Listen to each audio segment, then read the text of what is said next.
아버지여 비옵나니라는 제목으로 하나님 말씀 증가하도록 하겠습니다. 그리스도인의 삶에 있어서 기도 어느 정도 중요하다고 생각하십니까?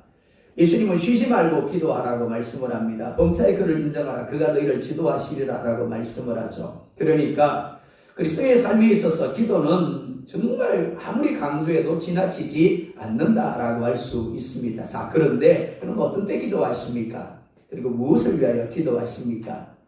어떤 사람이 기도하는 것을 들어보면 그 사람의 소원이 무엇인가를 알 수 있습니다. 아, 그렇구나. 뿐만이 아니죠. 그 사람이 가장 중요하게 여기는 것이 무엇인가를 알 수가 있습니다.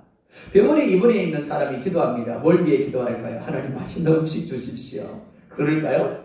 아니면 부자 되게 해달라고 기도할까요? 아닐 겁니다. 그렇죠? 30년 목회를 하다 보면 병원에 있는 분들의 소원은 한결같습니다. 정환자실에 있는 분은 겨우 입을 열어서 이렇게 이야기를 합니다. 목사님, 일반 병실로라도 옮겨가면 좋겠습니다. 그렇죠. 일반 병실에 있는 분들은요, 밖에 나갈 수만 있다면 정말 좋겠습니다. 라고 기도합니다. 그렇죠. 그렇습니다. 병원에 있는 사람의 소원은 단 한 가지입니다. 빨리 건강하게 되어서 태어나게 해달라는 겁니다. 사업을 하는 사람이 있습니다. 근데 불경기여서 사업이 잘 안 됩니다. 뭐라고 기도할까요? 당연히 사업이 잘 되게 해달라고 기도할 겁니다. 부모가 자녀를 위하여 기도합니다. 그런데 부모가 자녀를 위하여 기도하는 내용을 들어보면 부모가 자녀에게 가지고 있는 마음을 알 수가 있습니다. 아, 이 엄마는 아이에 대한 이런 마음을 가지고 있구나. 뿐만이 아니죠. 부모가 자녀에게 기대하는 것이 무엇인가를 기도를 들어보면 알 수가 있습니다. 하나님 서울대학 들어가게 해주세요. 그렇게 기도하면 어떨까요? 아, 이 엄마는 이 아이에게 이런 기대를 가지고 있구나를 알 수 있습니다. 예수님도 다르지 않습니다. 이제 얼마 있지 않으면 예수님은 3년 동안 함께했던 제자들의 곁을 떠나셔야 합니다. 왜냐하면 예루살렘에 올라가셔서 십자가에 못 박혀 죽으셔야 하기 때문입니다. 뿐만 아니죠. 부활하신 후에는 하늘로 돌아가셔야 하기 때문입니다. 그래서 기도하십니다. 예수님의 기도는 예수님이 가장 중요하게 여기는 것이 무엇인가를 보여줍니다. 그리고 제자들에게 오늘 우리에게 기대하고 계시는 것이 무엇인가를 보여준다라고 할 수 있습니다. 첫 번째, 예수님은 자신이 져야 할 십자가를 위하여 기도하셨습니다. 예수님은 십자가를 지셔야 합니다. 하나님이신 예수님이 사람이 되신 것만 해도 대단한 희생입니다. 그런데 그 하나님이 자신이 만든 사람들에게 잡힙니다. 멸시와 조롱을 받고 채찍에 맞고 결국은 십자가에 못 박혀 죽으셔야 합니다. 그런데 왜 그렇게까지 해야 하는가 하는 겁니다. 왜 그렇다고요? 죄인된 인생을 구원할 수 있는 방법이 그것밖에 없었기 때문입니다. 예수님이 인생들의 죄를 덮어쓰고 대신 죄인이 되어 십자가에 못 박혀 피를 흘리심으로 죄값을 갚는 것, 그것 말고는 죄인을 구원할 방법이 없었기 때문입니다. 이것이 아버지 하나님의 뜻입니다. 이것이 하나님 아버지가 예수님께 하라고 하신 겁니다. 예수님은 이 아버지의 뜻을 인정하셨습니다. 그래서 아버지께 기도하셨습니다. 어떻게 해요? 아버지여, 나로 하여금 십자가를 지게 하심으로, 내가 십자가에서 죽게 하심으로 내가 영화롭게 되게 하여 주십시오. 멸시를 받고 조롱을 받고 채찍에 맞고 십자가에 죽는 게 뭐라고요? 내가 영광되게 되는 것입니다. 그렇게 되게 해 주십시오라고 기도하셨습니다. 그리고 그로 말미암아 택하신 이들을 구원하게 해달라고 기도하셨습니다. 두 번째, 우리가 지난주에 살펴봤습니다. 제자는 어떤 존재인가? 그리스도인된 우리들 그리고 교회가 무엇인가를 함께 살폈습니다. 교회 정체가 뭐라 그랬습니까? 많은 사람들이 교회를 지나가면서 교회 건물을 보고 이렇게 이야기를 합니다. 아, 이 교회 참 대단하네. 이 교회 참 좋으네. 서울에 있는 사랑의 교회를 가보셨습니까? 정말 어마어마하게 잘 지어졌습니다. 많은 사람들이 사랑의 교회 외형을 보면서 이렇게 이야기를 합니다. 아, 이 교회 참 크다. 이 교회 참 대단하다. 아니요. 교회는 건물이 아니라고 했습니다. 그리고 사람의 뜻으로 말미암는 것도 아니라고 했죠. 하나님이 창세전에 택하시고 예수님께 주신 바 된 사람들이 제자이고 그리스도인이라고 했습니다. 그리고 그런 제자들, 그들 그리스도인들이 모여 있는 것이 뭐라고요? 교회라고 했습니다. 즉 우리가 교회라고 했습니다. 세 번째로 아버지가 택하시고 예수님께 주신 바 된 제자들을 위하여 주님이 기도하십니다. 그러니까 이는 예수님이 제자들에게 특별히 그리스도인된 우리들이 정말 중요하게 여겨야 할 것이 무엇인가를 말씀한 것이다라고 할 수 있습니다. 그게 뭘까요? 첫 번째 이렇게 말씀을 합니다. 하나님의 것입니다. 보존하여 주십시오. 구절을 함께 볼까요? 시작. 내가 그들을 위하여 비옵나니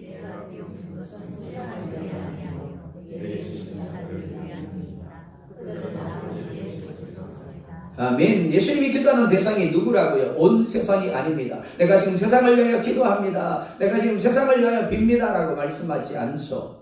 아버지가 택하시고 예수님께 주신 바 된 이들, 바로 우리를 위하여 기도하십니다. 예수님이 이 땅에 오신 이유가 무엇이라고요? 이들을 사랑하시기 때문이고 이들을 구원하시기 위함입니다. 예수님은 제자들을 부르셨고 제자들과 함께 하셨습니다. 그리고 이제 떠나가셔야 합니다. 하지만 그냥 떠나가시지 않습니다. 아버지 하나님께 제자들을 의탁합니다.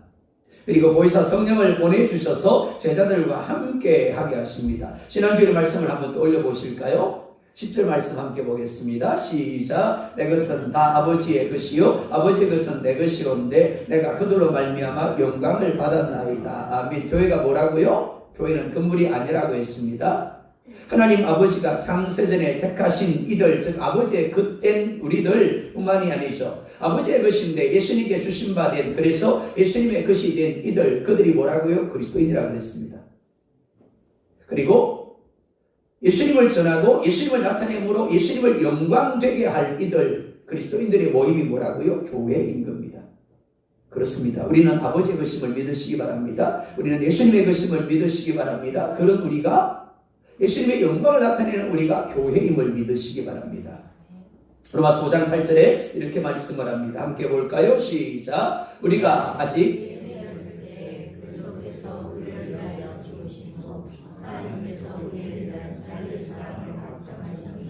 아멘. 아버지 하나님이 아들을 우리를 위하여 사람이 되게 하신 이유, 그 아들을 십자가에 죽게 하신 이유가 뭐라고요? 바로 여기에 있습니다.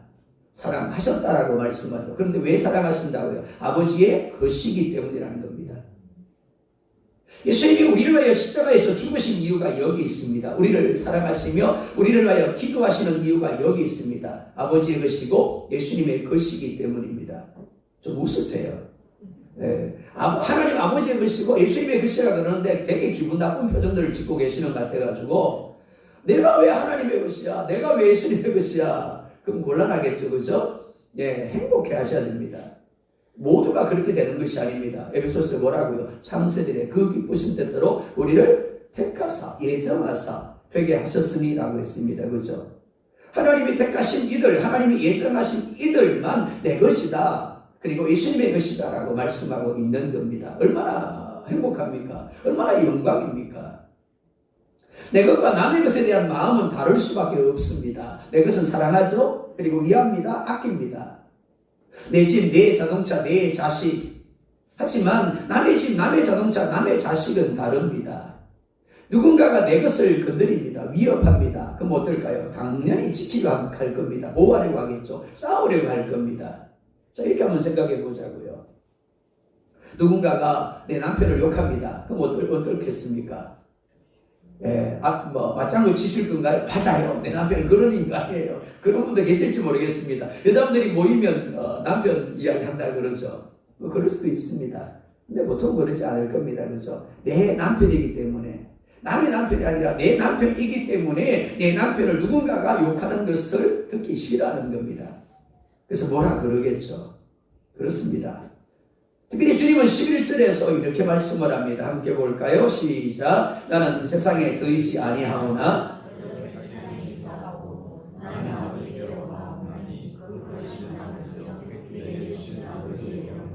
그들을 보존하사 우리와 같이 그들도 하나가 되게 하옵소서. 아멘. 제자들과 함께 하셨습니다. 제자들을 가르치셨습니다. 제자들의 보혜사가 되어주셨습니다. 그런데 그 예수님이 이제 제자들 곁을 떠나서 아버지께로 돌아가셔야 합니다. 당연히 걱정이 될 수밖에 없습니다. 지금까지 내가 지켜주었는데, 지금까지 내가 함께 해주었는데, 지금까지는 내가 가르쳐 주었는데, 보호해 주었는데, 내가 가면 어떡하지? 예수님이 기도하는 이유가 여기 있습니다. 그래서 뭐라고 이야기를 합니까? 아버지께서 그들을 아버지의 이름으로 보존하여 주십시오 라고 기도합니다. 보존하다는 말이 뭘까요? 저도 한국 사람이지만 한국말이 참 어렵습니다. 망을 보다, 지키다, 보호하다라는 의미입니다. 15절 볼까요? 시작. 내가 비옵는 것은 그들을 세상에서 데려가시기를 위함이 아니요 다만 악에 빠지지 않게 보존하시기를 위함이니이다. 아멘. 주님은 제자들이 악에 빠지지 않기를 원합니다. 근데 단순히 악에 빠지지 않는 것이 아닙니다. 사단에게 그리고 악한 귀신에게 미혹되거나 삼켜지지 않기를 원하시는 겁니다. 베드로전서 5장 8절도 볼까요? 시작. 근신하라 깨어라 너희 대적마귀가 오는 사자같이 두루다니며 삼킬 자를 찾나니. 아멘. 한번 물어볼까요? 사단이 정말 있을까요? 귀신이 정말 있는 걸까요? 그렇습니다. 사단은 눈에 보이지 않습니다. 영적인 존재니까. 그러나 분명히 존재합니다. 심지어 우리가 예배하는 자리에도 사단이 있을 수 있습니다. 여전히 역사할 수 있습니다. 예배에 집중하지 못하게 하고 말씀을 받지 못하게 하고 하나님께 반응하지 못하게 할 수 있다라는 거죠. 그 사단이 뭘 한다고요? 믿음의 사람들을 미혹합니다. 그래서 악에 빠지게 만들고 죄를 범하게 만들고 믿음에서 떨어지게 하려고 합니다. 그게 사명이에요. 뿐만 아닙니다. 제자들 그리스도인은 세상에 속하지 않고 하늘에 속하였습니다. 하나님의 것이고 예수님의 것입니다. 그러다 보니까 사단이 좋아할까요? 미워할까요? 사랑할까요? 어려운가요? 당연히 미워하겠죠. 그리고 사단에 속한 세상 역시 우리를 미워할 수밖에 없습니다. 그렇기 때문에 온갖 상황과 환경을 통해서 대적하고 핍박하고 걸려 넘어지게 하려고 한다는 겁니다. 어느 날 사단이 하나님 앞에 나아갔습니다. 그랬더니 하나님이 욥에 대한 이야기를 합니다. 야, 너 뭐 하다 왔니? 세상을 두루 다녀보다 왔습니다. 그러면 저 우스 땅에 있는 욥도 봤겠네? 그처럼 믿음이 대단하고 나를 경외하는 사람을 본 적이 있니? 그랬더니 사단이 뭐라고요? 아이고 하나님도 순진하십니다. 욥이 괜시리 그러겠습니까? 하나님이 복을 주시니까 그러는 거 아닙니까? 그러니까 욥에게 줬던 거 다 뺏어 보십시오. 분명히 그가 하나님을 욕할 겁니다. 하나님이 허락하십니다. 어느 날 갑자기 욥에게 고난이 주어졌습니다. 근데 욥은 어떻게 해요? 주신 이가 여호와 하나님이시니 그도 가시는 것도 하나님이시라. 그가 찬송을 받기를 내가 원한다라고 고백을 했습니다. 그렇습니다. 사단은 끊임없이 우리를 믿음의 자리에서 떠나게 하려고 합니다. 우리를 걸려 넘어지려고 합니다. 그래서 미혹하고 그래서 괴롭고 힘들 수밖에 없는 상황들을 환경들을 계속해서 우리 가운데 두는 겁니다. 하지만 12절에 이렇게 말씀을 합니다. 함께 봅니다. 시작. 내가 그들과 함께 있을 때 내게 주신 아버지의 이름으로 그들을 보존하고 지켰나이다. 그 중에 하나도 멸망하지 않고 다만 멸망의 자식뿐이오니 이는 성경을 응하게 함이니이다. 아멘. 예수님이 제자들을 위하여 기도하시고 말씀으로 가르치시며 돌보심으로 3년 동안 사단으로부터 지키고 보존하여 주셨습니다. 만약 예수님이 없었다면 어떨까요? 그들 역시 사단에게 잡아먹혔을지 모르겠습니다. 악에 빠졌을지 모르겠습니다. 그런데 예수님이 함께 하시면서 그들을 지키시고 보존하여 주셨기 때문에 그들이 악에 빠지지 않았던 겁니다. 하나도 멸망하지 않았습니다. 다만 한 사람 가룟 유다는 멸망의 자식이었기 때문에 성경에 예언된 대로 악에 빠졌고 예수님을 파는 자가 되었을 뿐입니다. 이제 예수님은 떠나가시라 합니다. 하지만 염려할 필요가 없습니다. 왜요? 아버지 하나님이 성령님을 보내주셔서 예수님이 하셨던 것처럼 동일하게 아버지의 이름으로 제자들을 가르치고 제자들을 보호하시며 지킬 것이기 때문입니다. 이런 우리도 마찬가지입니다. 로마서 8장 37절에서 39절 함께 보겠습니다. 시작. 그러나 이 모든 일에 우리가 넉넉히 이기느니라. 내가 확신하노니 사망이나 생명이나 천사들이나 권세자들이나 현재일이나 장래일이나 능력이나 높음이나 깊음이나 다른 어떤 피조물이라도 우리를 우리 주 그리스도 예수 안에 있는 하나님의 사랑에서 끊을 수 없으리라. 아멘. 그렇습니다. 우리가 내일에 대하여 미래에 대하여 염려할 필요가 없고 두려워할 필요가 없는 이유가 여기 있습니다. 사단을 두려워하지 않아도 되는 이유가 여기 있습니다. 하나님이 우리와 함께 하시며 우리를 보존하고 지킬 것이며 능히 우리로 하여금 이기게 하실 것이기 때문입니다. 시편 121편 5절과 6절에 또한 이렇게 말씀을 합니다. 함께 볼까요? 시작. 여호와는 너를 지키시는 이시라. 내 오른쪽에서 내 그늘이 되시나니 낮에 그가 너를 상하게 아멘. 이스라엘 백성들이 광야에 있습니다. 낮에는 뜨거운 해가 내리쬐었습니다. 얼마나 뜨거웠을까요? 여러분들은 한국 여름 날씨가 뜨겁다고 여길지 모르겠습니다. 근데 저희가 있던 에콰도르는 적도입니다. 적도. 태양이 바로 위에 있습니다. 낮에 나가면 얼마나 뜨거운지 모릅니다. 근데 그 적도와는 비교가 되지 않는 것이 광야입니다. 아무것도 없죠. 모래만 있습니다. 그러니까 햇빛이 얼마나 뜨거운지 모릅니다. 그러니까 살이 익는다라는 말이 실감나는 그런 기후라고 할 수 있습니다. 그런데 어땠다고요? 이스라엘 중에 한 사람도 그 뜨거운 햇볕 때문에 상한 사람이 없었습니다. 어떻게 그럴 수 있었을까요? 하나님이 구름 기둥으로 그들을 만드셔서 그들을 덮어주셨기 때문입니다. 뿐만 아닙니다. 밤이 되면 온도가 급속하게 떨어집니다. 추울 수밖에 없습니다. 그런데 하나님이 불기둥으로 난로를 만드셔서 따뜻하게 해주셨기 때문에 한 사람도 추위 때문에 떨지 않았습니다. 웅사지 않았죠.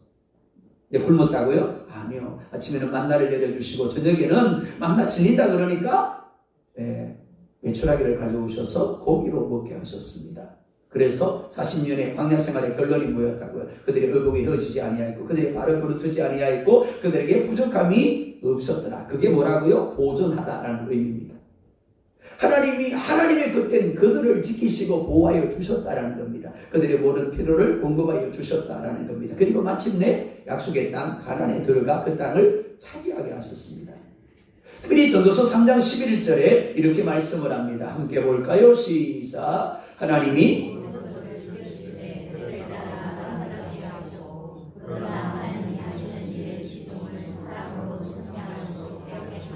아멘. 우리가 그런 길들을 한번 돌아보시겠습니까? 고속도로만 달려오셨나요? 아마 그렇지 않을 겁니다. 때로는 지방도를 달리고 국도를 달리고 때로는 비포장도로 달리고 때로는 길도 없는 숲속으로 가야 했을지도 모르겠습니다. 그래서 혼자 울고 혼자 압박했을지도 모르겠습니다. 그런데 오늘 우리는 여기까지 온 겁니다. 그런데도 불구하고 오늘 여기까지 온 거예요. 내일도 마찬가지입니다. 미래도 마찬가지입니다. 우리는 앞으로 우리의 삶이 어떻게 펼쳐질지 모릅니다. 우리가 원하지 않는 광야에 머물게 될지도 모르겠습니다. 실패의 자리에, 질병의 자리에, 가난함과 공고의 자리에 머무를지도 모르겠습니다. 하지만 첫째, 하나님이 모든 것을 때를 따라 아름답게 하심을 믿으시기 바랍니다. 둘째, 하나님이 하나님의 것이 된 우리를 사랑하시고 위하심으로 지키심을 믿으시기 바랍니다. 그렇기 때문에 어떤 상황, 어떤 환경을 만나든지 두려워하지 마시기 바랍니다. 단지 하나님이 우리를 데려가라고 하시는 실마른 물과 푸른 초당으로 가기 위하여 통과해야 할 사망으로 포장된 터널을 지나고 있을 뿐입니다. 그리고 그 터널을 지나는 중에도 하나님이 여러분을 지키고 보호하시며 이끌고 계십니다. 그리고 마침내 구원을 이룰 것이며 영원한 천국에 들어가게 하실 겁니다. 마침내 합력하여 선을 이룰 것입니다. 사랑 여러분, 여러분이 하나님의 것이며 하나님이 여러분을 사랑하시며 여러분을 위하시고 예수님이 여러분을 위하여 기도하고 계심을 믿으십니까? 내가 하나님의 것이기에 하나님이 보호하시며 가장 아름다운 길로 인도할 것을 믿음으로 고백하며 맡겨야 될 나의 염려, 나의 불안, 나의 두려움 무엇입니까? 맡길 수 있기를 원합니다. 두 번째로 우리와 같이 그들도 하나가 되게 하옵소서라고 말씀을 합니다. 11절 말씀 다시 봅니다. 시작. 나는 세상에 의지 아니하오나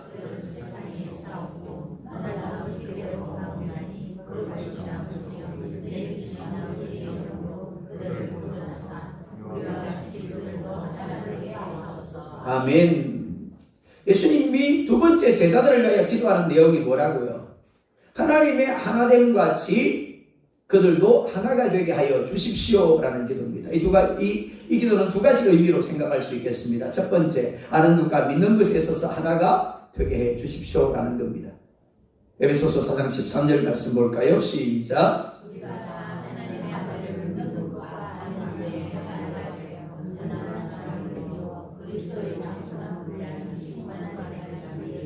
아멘. 한번 물어볼까요? 예수님이 재림하실까요? 예수님이 다시 오실까요? 천국이 정말 있는 걸까요? 자, 분명한 것은 예수님이 다시 오십니다. 그리고 천국도 분명히 있습니다. 근데 성경은 뭐라 말씀합니까? 똑같이 교회 안에 있지만 그들 모두가 천국에 들어가는 것은 아니다라고 말씀을 하죠.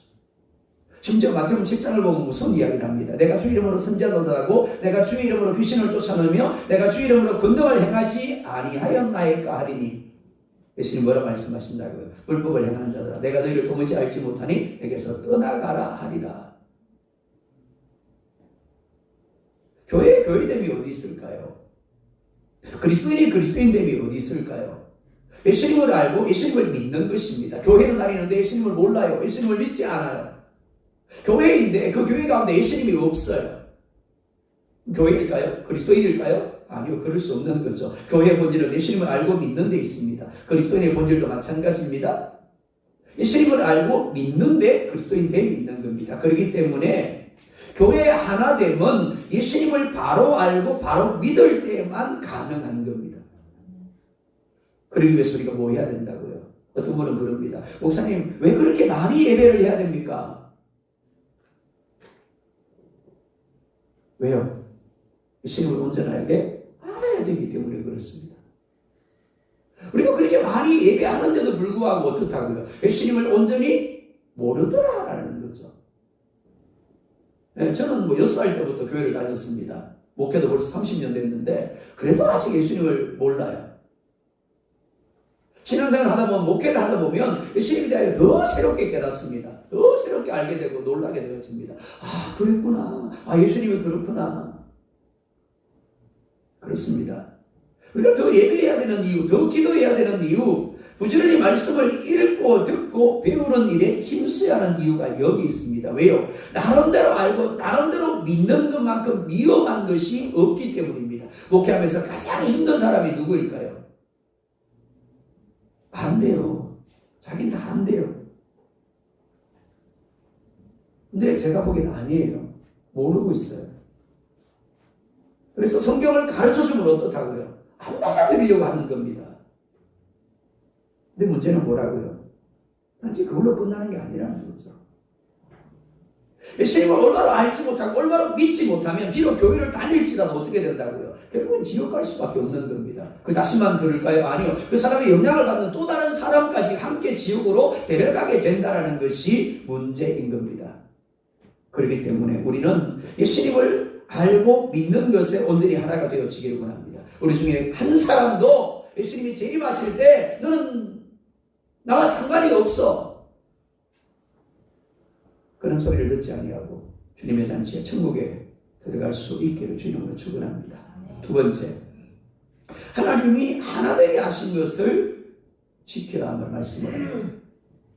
죄가 들어오면서 사람들에게 나타난 현상 중에 하나가 바로 분열이고 다툼이고 분쟁입니다. 왜냐하면 자기 자신이 하나님이 되고 자기 자신이 왕이 되어 있기 때문에 그렇습니다. 부부의 하나됨이 깨트려졌습니다. 가족의 하나됨이 깨트려졌습니다.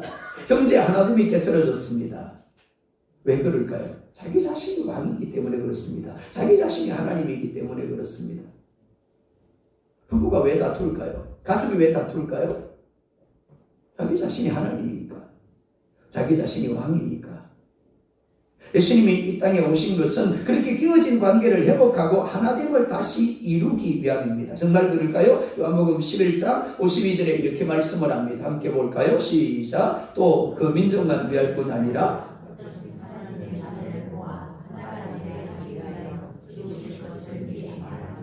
왜 예수님이 죽으신다고 말씀하나요?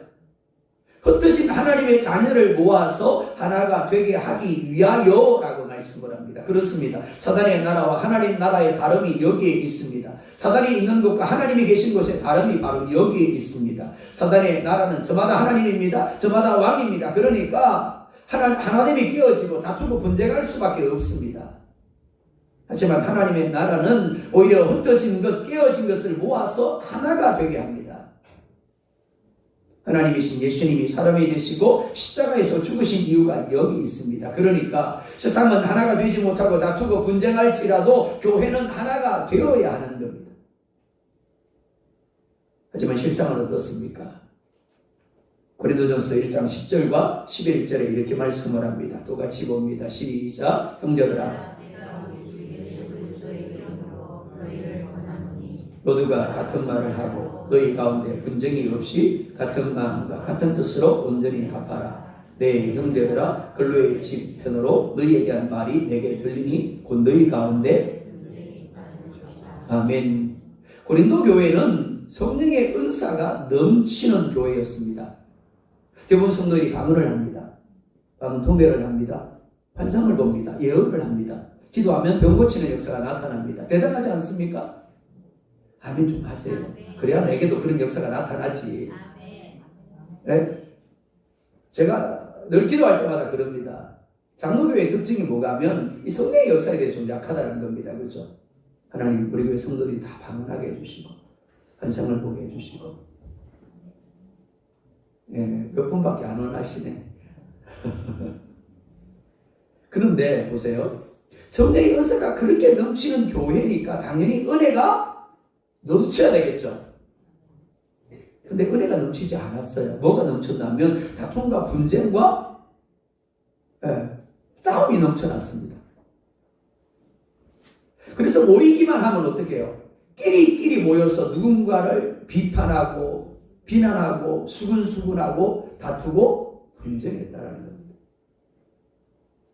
사도 바울이 그 이야기를 듣습니다. 그리고는 심각하게 편지를 써서 경고하는 겁니다. 같은 말, 같은 마음, 같은 뜻으로 분쟁이 없이 하나가 되라. 왜요? 이것이 하나님의 뜻이고 이것을 위하여 예수님이 죽으셨기 때문입니다. 그러니까 교회가 하나됨을 지키지 못하고 모일 때마다 다투고 분쟁하고 비난하고 싸우면 어떻다고요? 예수님의 죽으심을 무의미한 것으로 만드는 거예요. 결국 불법을 행하는 자가 되고 예수님과 상관없는 자가 되어지는 겁니다. 근데 왜 싸우느냐는 거죠. 왜 다투고 분쟁하느냐는 겁니다. 왜 하나됨이 깨트려지느냐는 거죠. 복음 때문이라면 싸우세요. 복음 때문이라면 다투시기 바랍니다. 예수님 때문이라면 다투세요. 분쟁하세요. 근데 문제는 그게 아니라는 거죠. 한국 교회사에서 참 부끄러운 역사가 그런 것들입니다.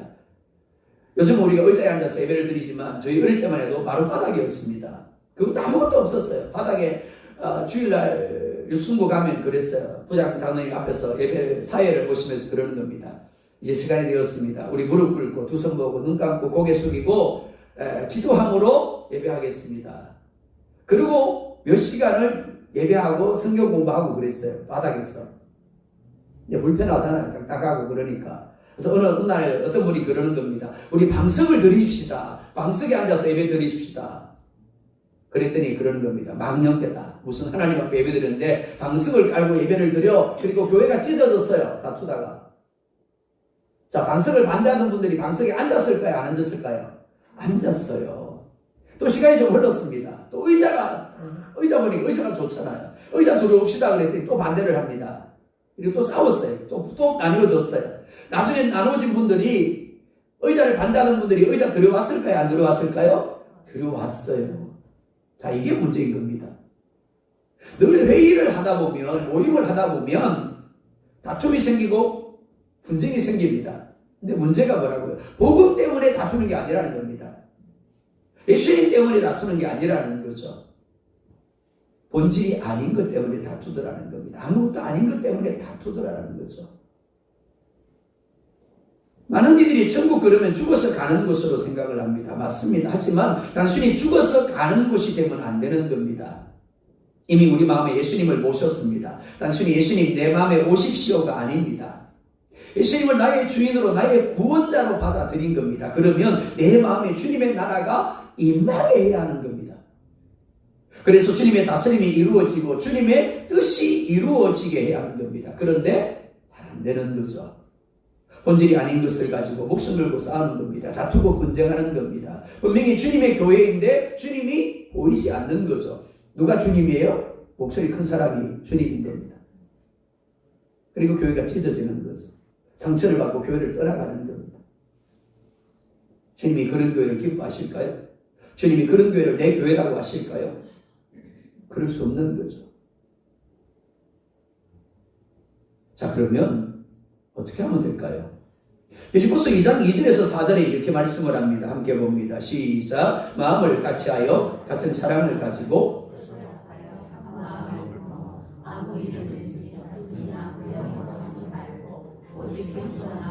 각각 자기보다 남을 낮게 여기고 각각 자기 일을 돌볼 뿐더러 또한 각각 다른 사람들의 일을 돌보아 나의 기쁨을 충만하게 하라. 아멘. 그리스도인된 우리 교회를 향한 하나님의 뜻은 마음을 같이하여 같은 사랑을 가지고 뜻을 합하여 한 마음을 품는 것입니다.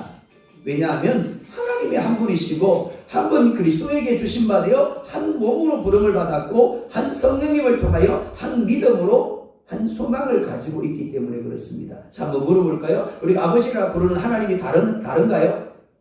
우리가 주님이라고 부르는 예수님이 다른가요? 우리 안에 계신 성령님이 다른가요? 그래서 성령님이 가르쳐 주는 게 다른가요? 그러다 보니까 다투고 분쟁하나요? 아니죠. 같은 아버지, 같은 예수님, 같은 성령님입니다. 그리고 우리가 가는 천국이 같은 천국이에요. 그렇기 때문에 우리는 하나가 되어야 하는 겁니다. 난 그러기 위해서 어떻게 하라고요? 첫째 이렇게 말씀을 합니다. 무슨 일을 하든지 다툼이나 교만이 아니라 겸손과 온유함으로 다른 사람을 나보다 낮게 여겨야 한다. 그렇습니다. 다툼은 내가 옳고 다른 사람은 틀렸다고 생각하는 데서 비롯되어집니다. 내가 다른 사람보다 낫다고 여기기 때문에 다투게 되고 분쟁하게 되어지는 겁니다. 그게 죄의 성향입니다. 죄적 본성으로 말미암은 거예요. 그렇기 때문에 그러지 말라는 겁니다. 내가 옳다고 여겨지는 것, 내가 보기에 좋은 것이 사실은 어떻다고요? 답이 아닐 수 있다는 거죠. 틀렸을 수 있는 겁니다. 오히려 내가 틀렸다고 생각하는 상대방의 이야기가 주님의 뜻일 수 있다는 거예요. 두 번째, 조급하지 말아야 합니다. 한국 사람들은 얼마나 급한지 모릅니다. 그죠? 거기에다가 경상도 사람들은 더 급합니다. 외국 나가면요, 동양인을 보면서 저 사람이 한국 사람이다, 아니다, 금세 알아본답니다. 왜요? 네, 빨리 하기 때문에 그렇습니다. 웨이터 불러가 주문하고 웨이터가 가기도 전에 빨리 달라고 그럽니다. 그리고 주면요, 막 급하게 보고 무슨 도망이라도 가듯이 나가는 겁니다. 한국 사람이에요. 근데 그 한국 사람 중에서 가장 급한 사람이 누구라고요? 경상도 사람이라는 거죠. 근데 말세의 징조 중에 하나가 뭐라고요? 조급함입니다. 기다리지 못한다는 겁니다. 급해진다는 거죠. 다른 사람에 대해서 그러지 말라는 겁니다. 당장 안 하면 안 될 것 같아요. 지금 해야 될 것 같아요. 정말 그런 게 있기는 있습니다. 그러나 대부분 어떻다고요? 지금 안 해도 됩니다. 네, 나중에 해도 돼요. 하나님은 안 급한데 나만 급한 거예요. 그러다 보니까 어떻다고요? 상대방에게 상처를 주는 겁니다. 왜 그따구밖에 못하냐고, 왜 빨리 못하냐고. 나는 열심히 하는 건데, 나는 빨리 하는 건데. 자, 토끼의 관점을 한번 보자고요. 거북이는 정말 죽으라고 달립니다. 근데 토끼의 관점으로 보면 어떻습니까? 아니, 왜 저렇게 귀여우지? 왜 저렇게 빨리 못 올까? 토끼가 욕을 합니다. 그럼 어떻다고요?